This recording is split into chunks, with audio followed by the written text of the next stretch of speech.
Angle of incidence कम कर रहा हूं, जैसे जैसे मैं एंगल ऑफ इंसिडेंस कम कर रहा हूं वैसे वैसे एंगल ऑफ रिफ्लेक्शन भी कम हो रहा है। ये देख धुआं धुआं हो रहा है मेरे पूरे सराउंडिंग में। मैंने यहां पर दो धूप बत्ती बोलते हैं वो जला के रखी हुई है ताकि यहां पर धुआं हो जाए, और एक मेरे पास यहां पर मिरर बीच में रखा हुआ है। ऐसा क्यों करा है? क्योंकि आज हम एक्सपेरिमेंट से लॉस ऑफ रिफ्लेक्शन पढ़ने वाले, रिफ्लेक्शन का कॉन्सेप्ट समझने वाले। रिफ्लेक्शन जैसे कि आप लोग जानते हो कि जब भी किसी प्लेन मिरर के ऊपर एक इंसिडेंट रे लाई करती है, एक इंसिडेंट रे को आप स्ट्राइक करवाओगे तो वो फौरन उस प्लेन मिरर से रिफ्लेक्ट होना स्टार्ट हो जाती है। जो रे आ रही है that is called incident ray, और जो स्ट्राइक होकर के बाउंसिंग बैक वापस जा रही है दैट इज रिफ्लेक्टेड रे। जैसे अगर मेरे हाथ में कोई बॉल है और मैं बॉल को फेंकता हूं तो जब मैं फेंकूंगा उस बॉल को दैट इज इंसिडेंट रे, और जब वो बाउंस होकर के आपकी तरफ जाएगी दैट इज रिफ्लेक्टेड रे। ठीक है, इसमें एक लॉ ये है कि नॉर्मल से इंसिडेंट रे के बीच का जो एंगल होता है that is angle of incidence, और नॉर्मल से रिफ्लेक्टेड रे के बीच का जो एंगल होता है that is angle of reflection.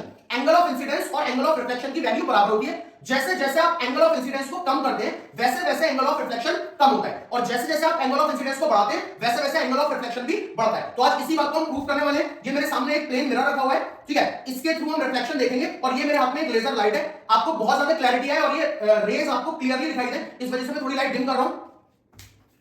Light मैंने डिम कर दिया और अब मैं यहां लेजर को ऑन कर रहा हूं, ठीक है, और मैंने लेजर ऑन करके अपने हाथ पर इसको डाला हुआ है। मेरा जो हाथ है वो वर्क कर रहा है ऑब्जेक्ट की तरह। अब आप देखोगे कोई रिफ्लेक्शन नहीं हो रहा होगा, ठीक है, आपको सिर्फ एक रे आती हुई दिखाई दे रही है। ये जो रे है जो आ रही है बस ये दिखाई दे रही है, दैट इज इंसिडेंट रे। लेकिन यहां पर रिफ्लेक्शन नहीं हो रहा क्योंकि मैंने अपने हाथ पर इसको डाला हुआ है। जैसे ही मैं इस रे को प्लेन मिरर पर डालूंगा तो परफेक्ट रिफ्लेक्शन होने लगेगा।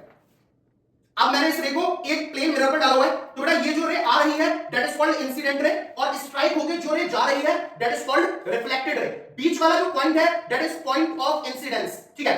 ये अगर हम बीच में एक लाइन मान लें नॉर्मल, तो नॉर्मल और इंसिडेंट रे के बीच का एंगल और नॉर्मल और रिफ्लेक्टेड रे के बीच का एंगल बराबर होगा। जैसे जैसे मैं एंगल ऑफ इंसिडेंस कम करूंगा तो आप देखोगे एंगल ऑफ रिफ्लेक्शन भी कम होगा। बेटा ये देखो, ये मैं धीरे धीरे इंसिडेंट रे को कम कर रहा हूं, एंगल ऑफ इंसिडेंस कम कर रहा हूं। जैसे जैसे मैं एंगल ऑफ इंसिडेंस कम कर रहा हूं वैसे वैसे एंगल ऑफ रिफ्लेक्शन भी कम हो रहा है। ये देख पा रहे हो, ये मैंने एंगल ऑफ इंसिडेंस बहुत कम कर दिया तो एंगल ऑफ रिफ्लेक्शन भी बहुत कम हो गया। अब जैसे जैसे मैं एंगल ऑफ इंसिडेंस को बढ़ाऊंगा वैसे वैसे एंगल ऑफ रिफ्लेक्शन भी बढ़ेगा। ये देखो,